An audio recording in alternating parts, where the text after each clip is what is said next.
সে হয়তো আপনার বাড়ির পাশেই থাকে, আপনার পরিচিত, নয়তো আপনার ক্লাসমেট, হতে পারে আপনার ফেসবুক ইনস্টাগ্রামের ফ্রেন্ড।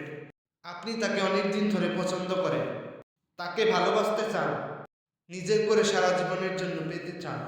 সে কখন কি করছে আপনি সব খেয়াল রাখেন। তাকে দেখতে, তার সঙ্গে কথা বলতে ইচ্ছে করলে কোনো না কোনো অজুহাত দেখিয়ে তার কাছ দিয়ে ঘুরঘুর করেন তার সঙ্গে কথা বলার জন্য, কিন্তু ভয়ে কোনো কিছু বলতে পারেন না।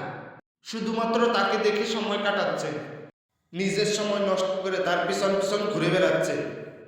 আপনি তাকে পছন্দ করেন, এখন অবধি বলতে পারেন না। সে কোনো না কোনোভাবে জানতে পেরেছে আপনার পছন্দটা, কিন্তু সে জেনেও আপনাকে একটু পাত্তা দেয় না, আপনার সঙ্গে সম্পর্ক করতে ইচ্ছুক না। আপনি তার কাছে গেলে আপনাকে দেখে বিরক্ত হয়, আপনাকে তার ভালো লাগে না। তবুও আপনি তেমন মানুষকে গুরুত্ব দেন, যেখানে আপনার কোনো দাম নেই সেইখানে কোন আশা করেন। তার জন্য অপেক্ষা করলে বুঝি সে আপনার কাছে আসবে, আপনাকে ভালোবাসবে? এটা আপনার সম্পূর্ণ ভুল ধারণা। ভালোবাসা এরকম একটি জিনিস, যদি শুধুমাত্র আপনার তরফ থেকে হয়, তার কথা ভাবতে ভাবতে সময় চলে যাবে কিন্তু তাকে পাবেন না। এইগুলো থেকে থেমে যান, কারণ সে আপনার জন্য নয়। সে যদি আপনার জন্য হতো তাহলে আপনাকে নিশ্চয় গুরুত্ব দিত, কিছুটা হলেও আপনাকে বোঝার চেষ্টা করত। যার কাছে আপনি মূল্যহীন, যে আপনার মূল্য বোঝে না, তাকে জোর করে নিজের মূল্য বোঝাতে যাবেন না।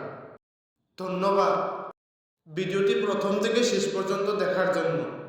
ভিডিওটি দেখে যদি আপনাদের কোনো উপকার হয় তবে ভিডিওটি অবশ্যই শেয়ার করবেন।